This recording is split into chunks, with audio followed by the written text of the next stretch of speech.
গোপালপুর বলে এক গ্রাম ছিল।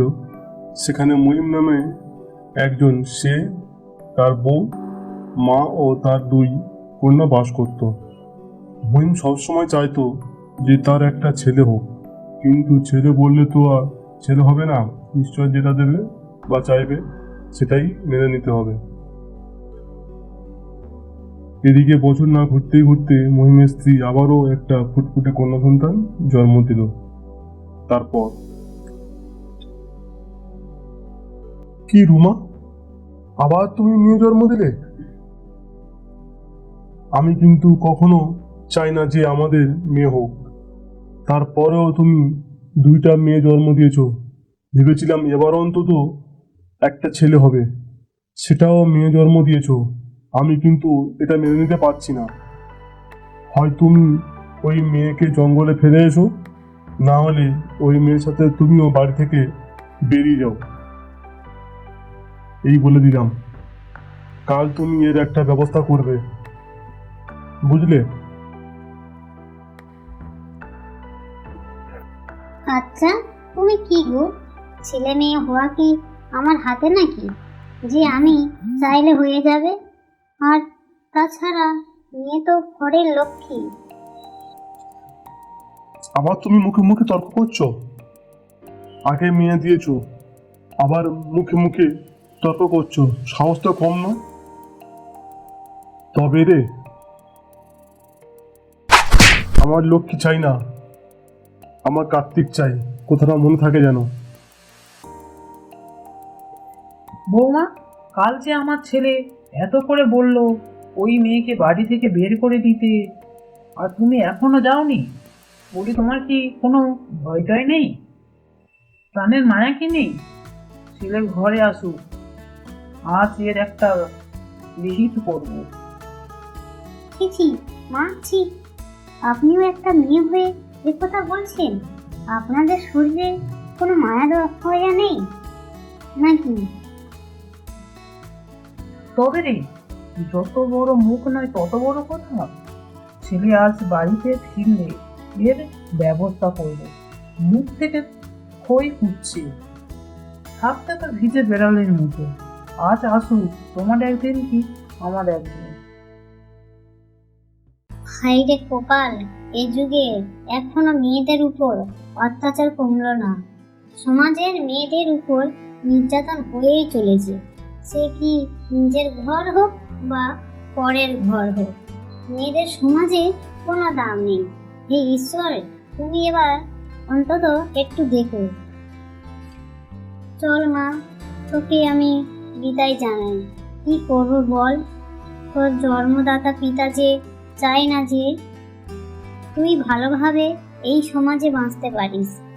তোকে ওই পাশের জঙ্গলে ছেড়ে দেবে, দেখিস তোকে কোনো বড় লোক নিয়ে যাবে, তুই ভালো থাকবি।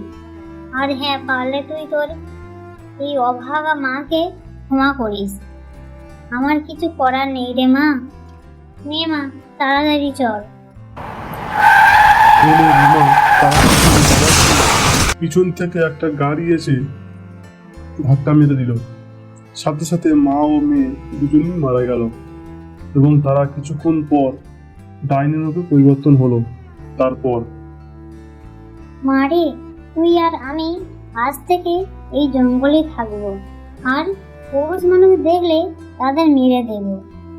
নারীর ওপর অত্যাচারের প্রতিশোধ নেব। হ্যাঁ মা, তুমি ঠিকই বলেছো। যাদের জন্য আমাদের এই হাল হয়েছে তাদেরকেও ছাড়বো না, সবাইকে মেরে প্রতিশোধ নেব। আজ আবার আমার কাছ থেকে ফিরতে দেরি হয়ে গেল। এই নির্জন রাস্তা দিয়ে আমাকে একা একা যেতে হবে। চাই, আর কি করা যাবে। কি হলো, এই নির্জন জঙ্গলে বাচ্চার কান্না আসছে কোথা থেকে, তা আবার এত রাতে? যদিও আমার কাছ থেকে ফিরতে আজকে অনেক দেরি হয়ে গেল, এখানে তো কাউকে দেখতে পাচ্ছি না। তাহলে ওই দিকটা একটু গিয়ে আগে দেখি তো। এই কে তুমি? এখানে দাঁড়িয়ে খাচ্ছ কেন? একা একা এই জঙ্গলে কি করছো এত রাতে? কাকু, আমার একটু বাড়িতে পৌঁছে দেবে? আমি এই পথ হারিয়ে এখানে চলে এসেছি। আমার এখানে খুব ভয় করছে। তা না ঠিক আছে, কিন্তু তোমার বাড়ি কোথায়? তোমার নাম কি? তুমি এলে বা কি করে এই জঙ্গলে একা একা? এবার আমাকে চিনতে পারছো? আমি এখানে একা নই। ওই যে আমার মা। ওরে বাবারে, তোমরা কারা? তো ভূত, আমাকে ছেড়ে দাও। আমি তো তোমাদের কোনো ক্ষতি করিনি। বাঁচাও, বাঁচাও। ওরে বাবারে, এখান থেকে বাঁচতে গেলে ছুটে পালাই। দূর, আর একা একা সংসারে সমস্ত কাজ করা যায় নাকি? তাই একটা ছেলের পক্ষে এই সব কাজ, ঘরের কাজ করা কি সম্ভব? বউটা ছিল, সে যে মেয়েটাকে নিয়ে কোথায় বেরিয়ে গেল তার কোনো পাত্তা নেই। সংসার করার ইচ্ছাও নেই।